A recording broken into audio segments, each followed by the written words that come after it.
On today's show, we are going to execute a live mock draft. I will be acting as your honorable commissioner, Roger Goodell. Please do not boo me. There will be no trades in this mock. Obviously, we know there will be trades in the real NFL draft. There will be no trades in this mock. We will be picking not for what a team should do, but rather we will be picking for what they will do.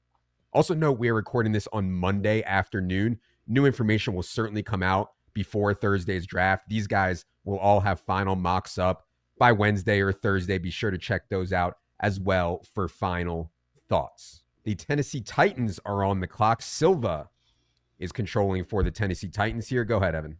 Yeah, we can save some time here. It became evident that the Titans were locked in on Cam Ward when in free agency they showed no interest in any of the free agent quarterbacks, including Sam Darnold. The only mildly noteworthy quarterback signing that they made was Brandon Allen, he of 8-inch hands. So Cam Ward will be their starting quarterback, I think, in week 1 this year. Cam Ward to the Titans has been a lock seemingly for at least the last 3 or 4 weeks. Speaking of locks, as we go to Daigle, the Browns are on the clock. A lot of reports out there, Daigle, that it is a stone cold lock at this point. They are taking Travis Hunter. Daigle and the Browns are on the clock. The early intel Adam Schefter received was that the Browns were taking Abdul Carter, but the tides have drastically shifted since. So much so that Schefter himself is now reporting that the most likely pick is Travis Hunter. And even in Andrew Berry's most recent press conference, the first literal 5 questions he received were about Travis Hunter when he then comped him to the NFL Shohei Ohtani. It is clear the Browns are going to take Travis Hunter and use him primarily, according to them, as a wide receiver. Yeah, and we're working on rankings right now. Obviously, right after the draft, we'll have our updated best ball rankings. We're going to project Travis Hunter as almost a full-time wide receiver here for the Browns and feel pretty good about that as of now. Controlling the number 3 pick is Ben Standig and the New York Giants. Ben, you are on the clock for the Giants. Can you go best player available at number 3? Because it's kind of ultimately what's probably going to happen here if the Giants do, in fact, take Abdul Carter, defensive end from Penn State, because it's one position they don't really need. He'd be an upgrade over Kayvon Thibodeau, but not necessarily a position they need. But the quarterback situation, they've got Russell Wilson and Jameis Winston now. Doesn't look like they're going to take a quarterback. And, from everything I've heard and you read, it is basically a 2-player draft in terms of the pure prospects, Hunter and Carter. They take Abdul Carter here and get better on defense and still have a lot of questions on offense. Yeah, and talk to Ron a little bit. He thinks it's certainly possible they try to trade back into the first round for a quarterback. Just because they take Abdul Carter here does not mean that they are done. They could certainly look to trade back in. It sounds like a lot of teams are going to be trying to do that, though. It's going to make for a very interesting end of first round, early second round with all these teams, Saints, Browns, Giants, rumored to be wanting to trade back in at the quarterback position. All right. Now it starts to get interesting. Controlling the New England Patriots, who have the number 4 pick, is Mr. Scott Smith. You are on the clock for New England. Yeah, I think this isn't necessarily going to be the sexy pick, but it's going to be the correct pick, and I think it's going to go ahead and be Will Campbell. He's been catching some strays here in the draft process, saying that he's a 3rd-tier tackle prospect. All he's done, he came into LSU as a true freshman, started, hasn't given up sacks in the last 2 years, and we're going to talk about a lot of SEC prospects as far as edge rushers that are going to go here in the first round. None of them sniffed the quarterback. And look, the 2 sacks that he did give up were as a freshman. Those were to Will Anderson and Jared Verse. So when you start talking about him as a tackle prospect, yeah, the arms are a little bit short, but he still had a relative athletic score of 9.8. If he doesn't work out as a tackle, I think he's got a 10-year career as a guard, and as his relative athletic score as a guard is 9.99. So I don't think he's the sexy pick, but I think he's the right pick. He's going to go ahead and bring some leadership to that line. He's going to help the Patriots develop Drake May and give a little stability to that offensive line. So he's my guy down here, former LSU Tiger. I'm an alum of LSU, so I like the pick. I mean, this poor kid, he has like the most overanalyzed length of arms I've ever seen. Oh my God, his arms are 3 inches too short. His arms. It's like, oh my God, I can't take any more comments about Will Campbell's arm. All right. Will Campbell goes number 4 to the Patriots, which brings us to what has become the story of the draft, at least today. Jaguars are on the clock at 5, Renner. Ton of rumors and speculation swirling at this point. Jacksonville, Renner are on the clock. I do not buy the Ashton Genty hype. I just don't to them. One, they have a first-round running back on the roster. Two, GM James Gladstone came over from the Rams where they won a Super Bowl with like Cam Akers sleepwalking into the line of scrimmage, was terrible in that playoff run. They got production out of, Kyron Williams, who was a 5th rounder. Just last year, Liam Cohen got production out of Bucky Irving, who was a 4th rounder. Like, you don't need to use that kind of draft capital. And then Tank Bigsby had a breakout season. It's like so many reasons why it just does not compute with me. So I'm going to go Mason Graham. I'm going to go the Michigan DT. He talked about wanting to get young defensive linemen on the football field. The scouting sort of, that the Rams do, that he's bringing over, was not a traits-based system. It was an on-field production-based system. What can you do for me? And Mason Graham's on-field production speaks for itself. Yeah, listen, the odds on both Genty and Ted McMillan coming out of their Schefter article this morning have absolutely tanked. Their odds to go 5. I do not think that they would take Ted McMillan at number 5, and we'll get into McMillan and Golden here in a little bit. That would shock me, but man, he's down to like 3-1. Genty is also down massively, and maybe there's an opportunity to get some Mason Graham there if you end up thinking that that's the pick. But yeah, it is an interesting spot there. A lot of rumors swirling around the Jaguars right now at 5. All right, going back to Silva here, pick 6. The Raiders own that pick. Silva, you are on the clock. And we are rushing the card up to draft Ashton Genty, Pete Carroll, Chip Kelly. We are running the football in Las Vegas now, and we're going to build our offense around Ashton Genty. Okay, Ashton Genty, allegedly yet another generational running back prospect. Not that many lately, though, have gone in the top 6 here. In this one, Raiders take Ashton Genty. 7th overall is the New York Jets. Daigle is on clock for JETS, Jets. And I admittedly can't even finalize my mock in the next 24 hours because I'm still debating what the Jets are going to do. I do have it dwindled down to 2 players in particular. There's a lot of smoke I'm sure we're all hearing with Tyler Warren right now, assuming he's on the board, to number 7 overall.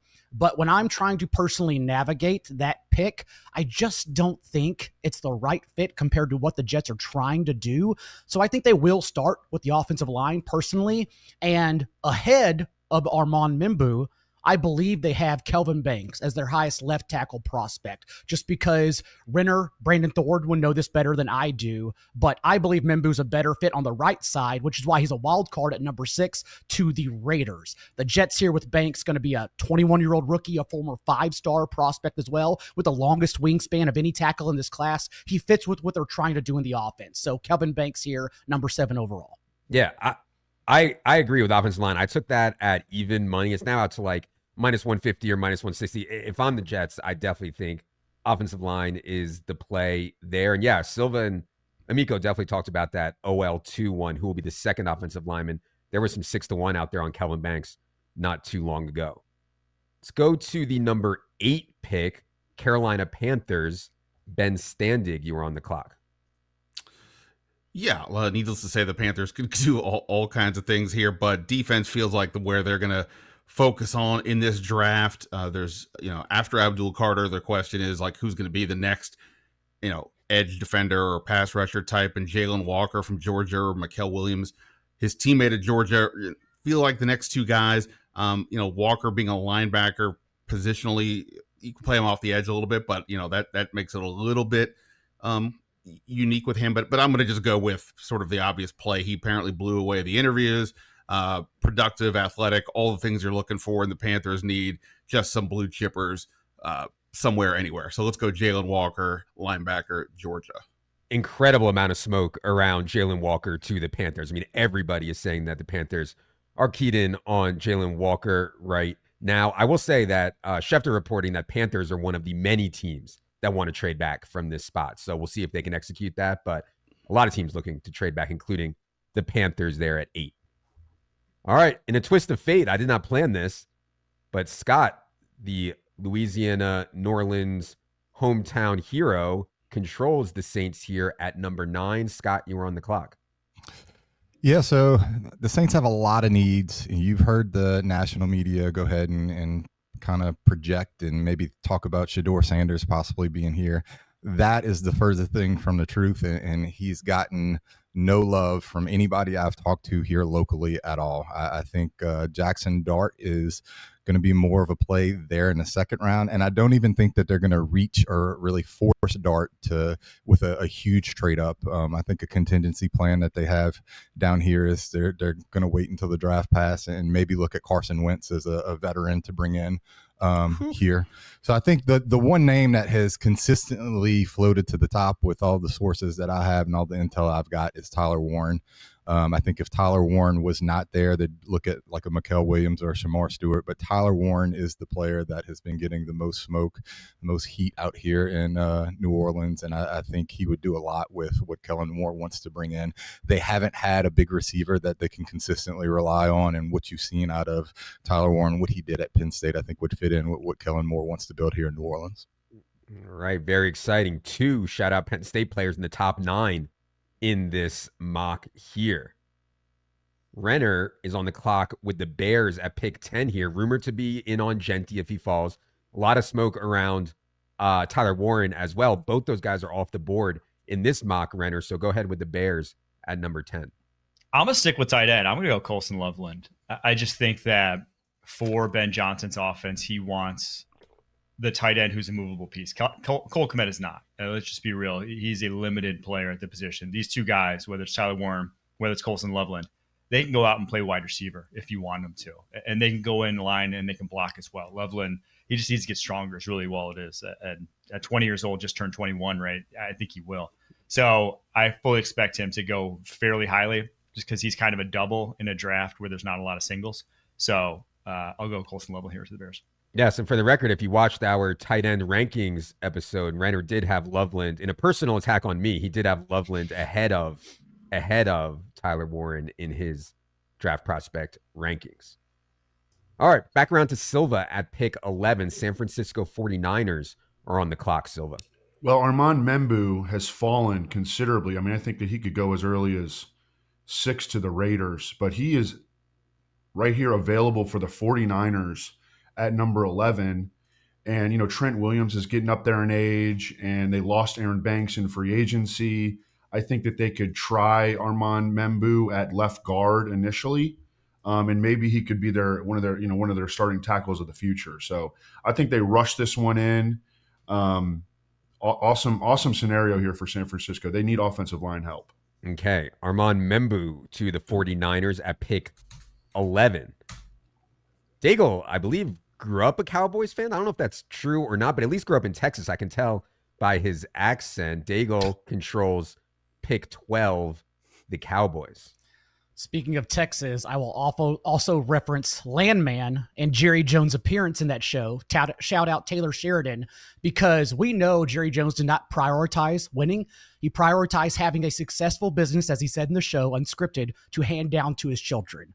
And what will make more of a successful business than selling jerseys of an in-state prospect? So I believe we are going Matthew Golden over Ted McMillan to the Cowboys at number 12.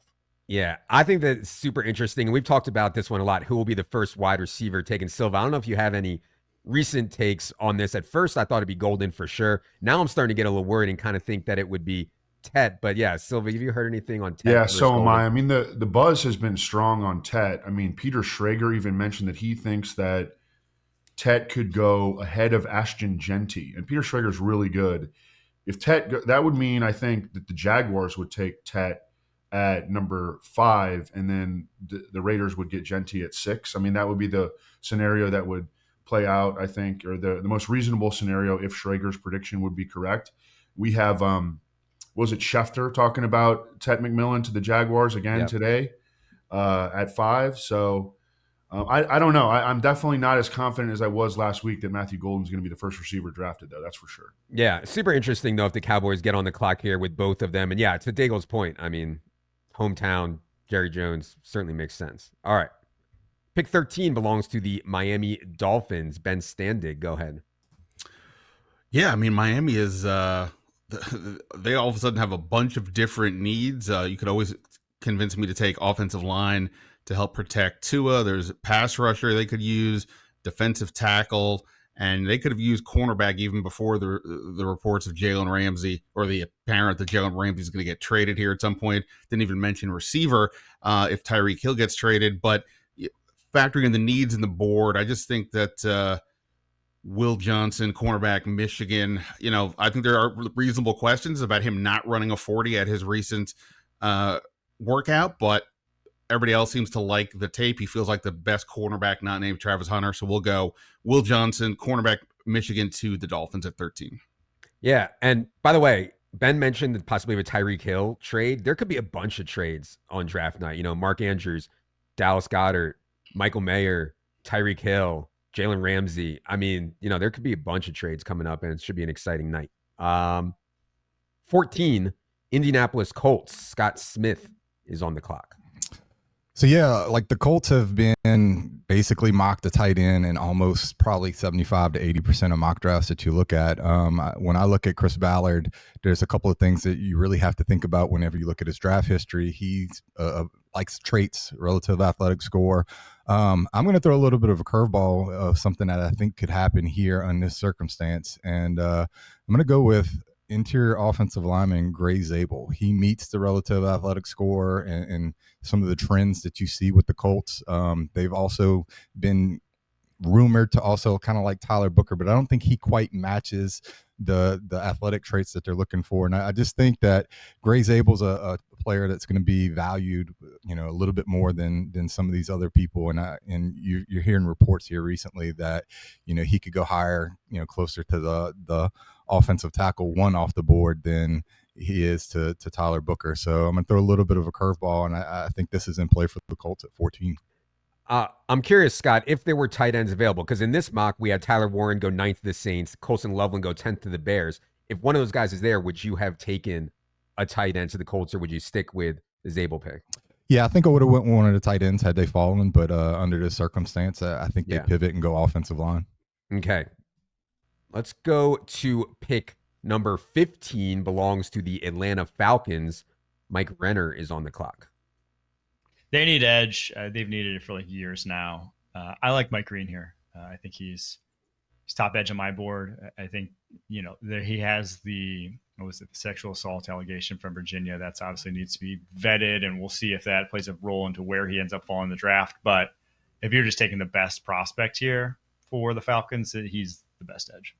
All right. Mike Green to the Falcons. We've got a little bit of a Micah Williams slide here going, if I'm not mistaken, on the board. Brings us back to Silva at 16 overall. Arizona Cardinals are on the clock.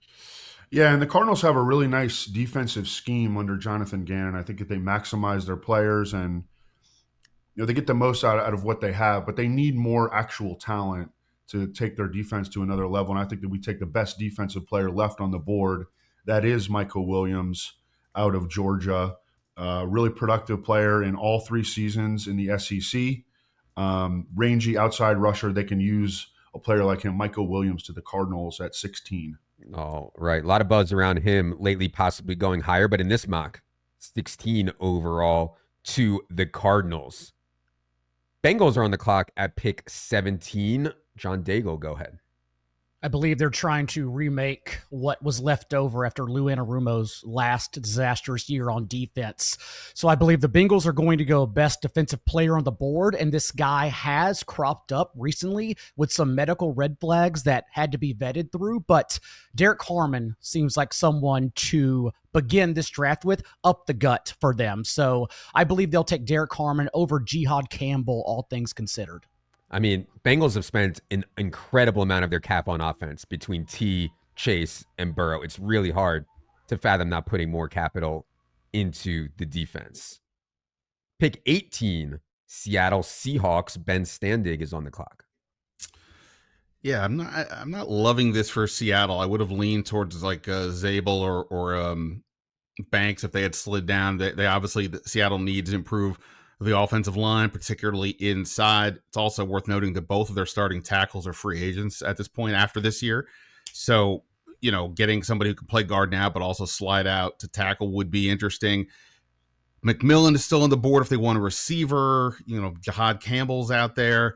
I don't know. I'm gonna go for a little bit of a, I don't know, maybe it's not a reach at all, but Josh Simmons, if healthy, was arguably the number one tackle in this class. To have him kick inside for 1 year and then possibly go outside next year. If you want to tackle, they go away very, very quickly on this board. So I'll just stick with their need and go Josh Simmons, offensive tackle, Ohio State. All right, Josh Simmons to the Seahawks. Pick 19, Tampa Bay Bucks, Scott Smith. Yeah, the talent here, I think, opens up well for like what Tampa Bay needs. Jihad Campbell's a player that has been often mocked to him. We've gotten some news that they think he's going to start the year out on a pup, so I think that pushes him down draft boards. Donovan Ezeruku is a player that they've been very high on, that I think is a heavy consideration here. But the way the board's fallen, I'm actually going to go with Jihad Barron. Or Jahdae Barron, excuse me. Jahdae Barron, cornerback out of Texas. I think he would go ahead and help the secondary, who just absolutely played horribly last year. And he's a player that I think, considering some of the stuff that's coming out on Will Johnson with some injuries in his 40 times, I think some teams are going to be a little bit more comfortable with what Jahdae Barron brings to the table. Yeah, I've seen mixed stuff on Jahdae Barron. I've seen Daniel Jeremiah say that he really likes Jahdae Barron, but he doesn't see him going before the 20s. And then we have Schefter and others saying there's a ton of buzz around Jahdae Barron, and he's kind of screaming up people's draft boards. So, yeah, interesting spot for him. All right. Pick 20 belongs to the Denver Broncos. Here in Denver, Renner, everybody's like, take a running back, take a running back, take a running back, take a running back. Renner, you are on the clock at pick 20 for the Broncos. They do need a weapon. Now, the wide receivers here, I just don't see as like, so Luther Burden could be special. I just don't see it being a fit with Sean Payton's offense, just because I just don't think he's a guy who's NFL ready. I think he's going to need time to develop, just from everything I've heard coming out of Missouri. Emeka Egbuka is kind of the opposite. He's day one ready, but just not necessarily a special athlete that is more of a complementary piece. Whereas Amarian Hampton is, rave reviews, bell cow, not a lot of holes to poke in his game. I think, and Sean Payton's drafted a couple running backs in the first round before. Now it's been a while, 15 years or so, but I think he'd be willing to pull the trigger on someone like Amarian Hampton. So I'm going to go him. All right. I will note, Renner, that Ted McMillan was on the board for you also here. But if you want to stick, you can make a change. If you want to go McMillan, you can. But you can stick with Hampton, whatever you want. Let's go Ted McMillan. I butchered it. I'm not too man enough to admit that I butchered that one. Let's go Ted. T-Mac.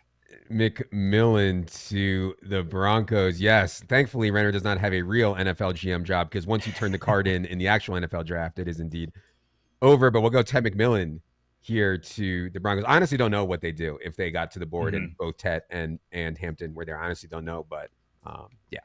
All right. Back to Silva. Pick 21 belongs to the Pittsburgh Steelers. Well, I think that the Steelers here are a little bit surprised that Amarian Hampton made it to him, because I think he's probably they probably thought that he was going to be a top 20 pick and that his floor was the Broncos. So we lost Najee Harris in free agency.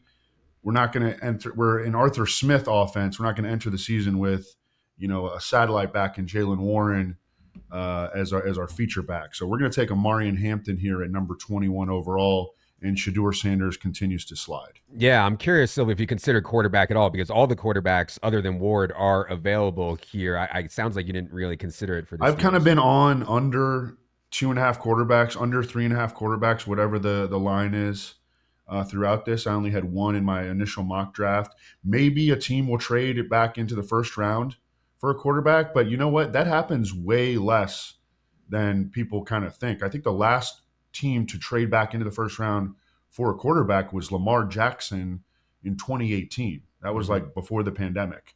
Yeah.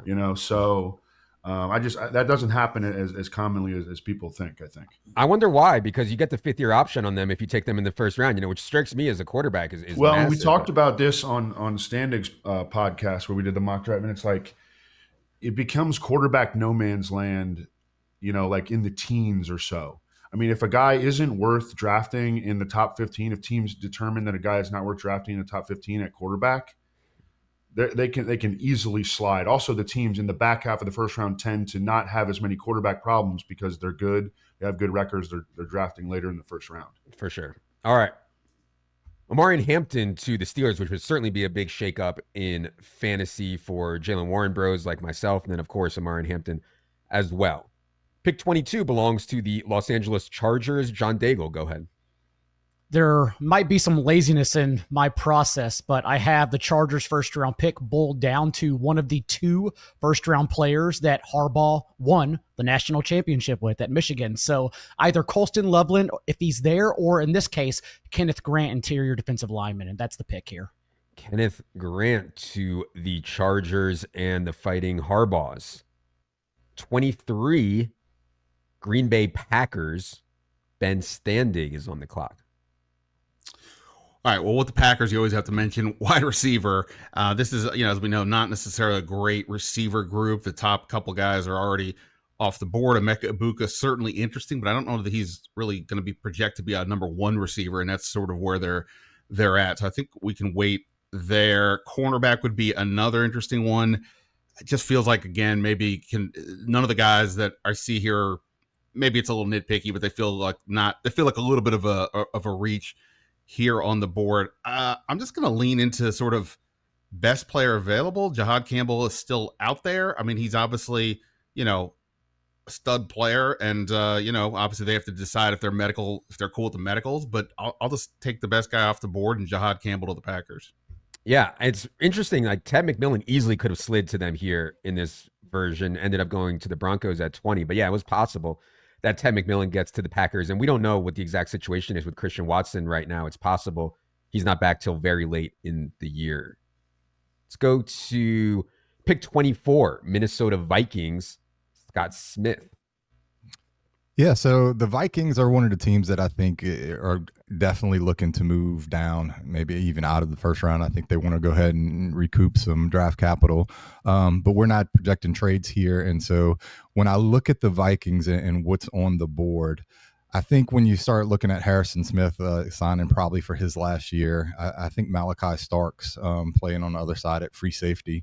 I think he'd be an upgrade over Theo Jackson. And I think him getting a solid year with Harrison Smith as a mentor would make a lot of sense for a player I think a lot of teams are going to be high on, in Malachi Starks. All right, Malachi Starks to the Vikings. Pick 25 belongs to the Houston Texans. Mike Renner, go ahead.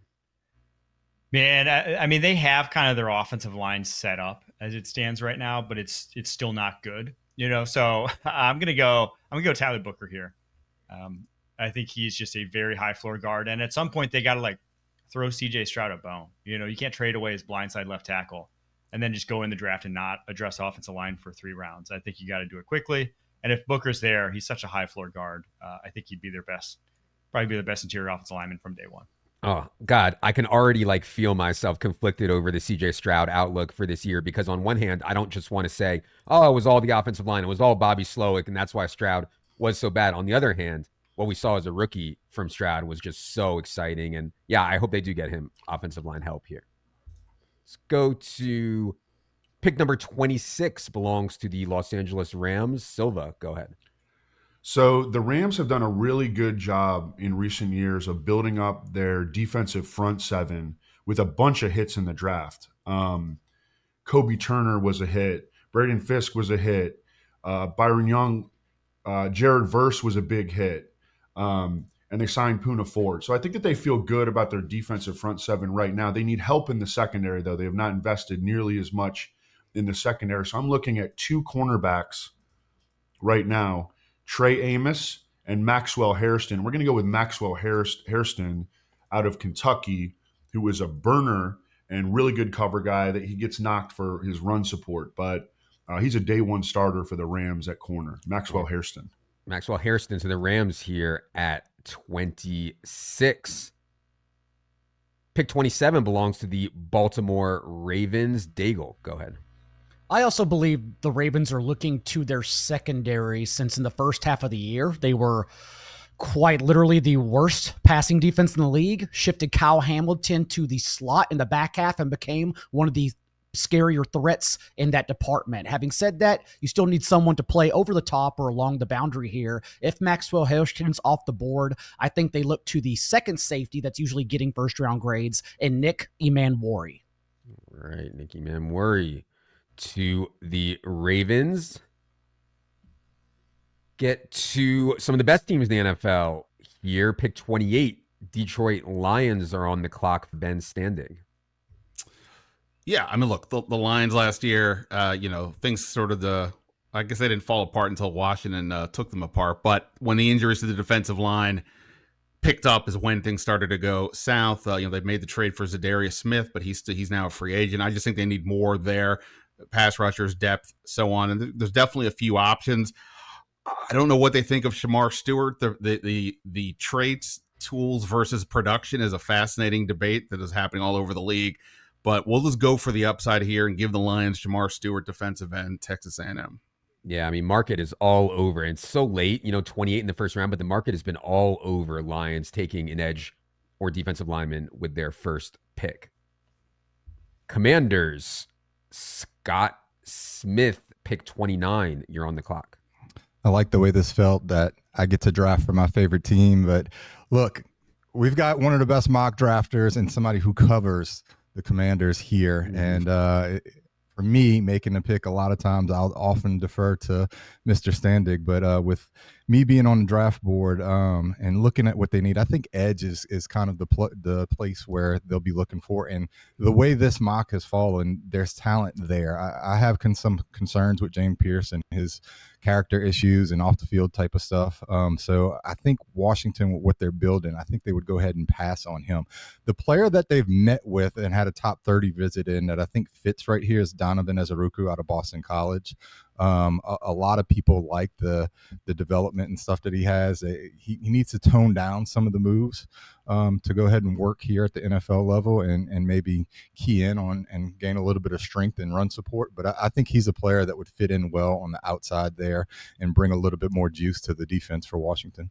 Yeah, I'd be remiss if we did not have the ace Commanders beat reporter with us and not ask for his comment on this pick. Ben, what do you think about Donovan Ezeruku to the Commanders, or any other insight on what the Commanders might be thinking here at 29?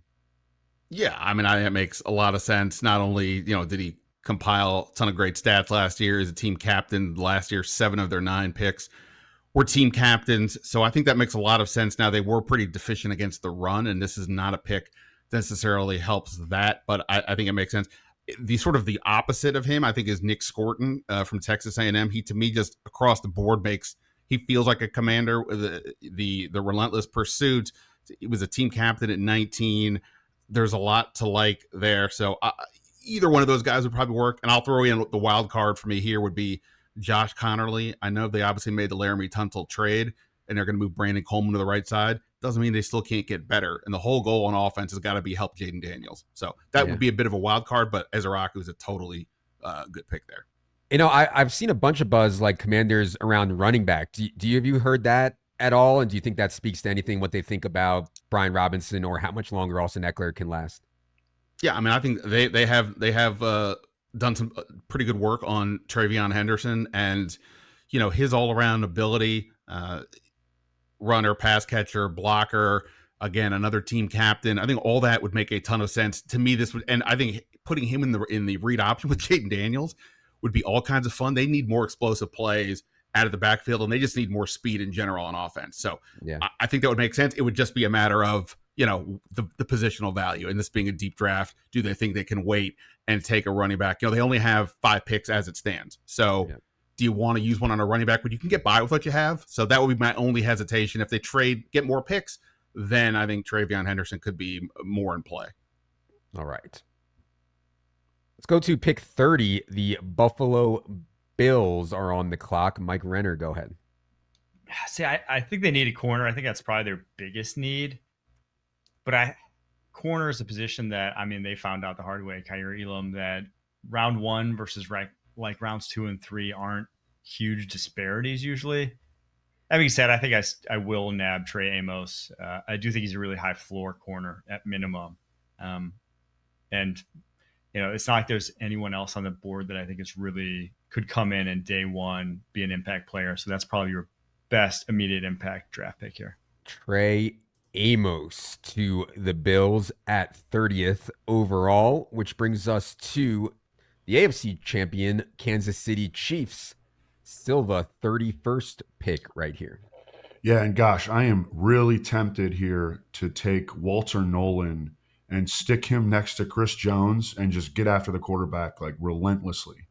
However, I think at the end of the day, like the Chiefs' offensive line problems have arguably cost them 2 Super Bowls. I don't think that Juwan Taylor is the long-term answer at right tackle. They signed Jalen Moore in free agency. He's got 12 career starts. They gave him decent money, but he's very, very unproven. Could end up at guard, I think, potentially. We got to stop messing around here. We're going to take Josh Connerly out of Oregon, started 28 games in college, held his own when he went one-on-one with Abdul Carter. I think that the Chiefs are not messing around. They need to fix their offensive line for good.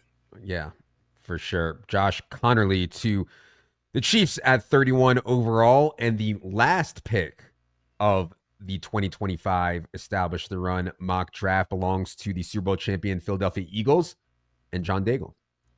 And in our mock draft, similar to Silva's first edition, only one quarterback taken so far. This is a prime spot for the Eagles to trade for a veteran, get out of here at number 32 overall, and let another quarterback be drafted. But all things considered, if they're going best player available, I think they want someone on the defensive line. And so it's between Walter Nolan or Nick Scorton. And as Ben mentioned, I believe all these teams did the work on Shamar Stewart and couldn't help but notice a 21-year-old Scorton or 20-year-old Scorton on that Aggies defensive line, also blowing up the edge. So I'm going to pick him here for the Eagles. All right. More trench play for the Eagles as they continue to relentlessly invest in offensive line and defensive line. All right. This was fun. Another mock draft in the books. Again, only one quarterback goes, as Daigle mentioned, but there were no trades in this draft. I suspect that we could see some trading back in from teams like Cleveland, Giants, maybe Steelers, if we get down here to the back of the first round and it does run out like this. But as it stands, be sure to check this out on YouTube so you can see everything that was going on, all the graphics, etc.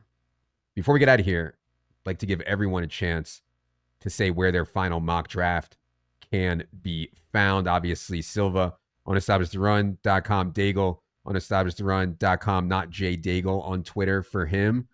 Ben Standig, where can people find your final mock draft should they choose to look for it?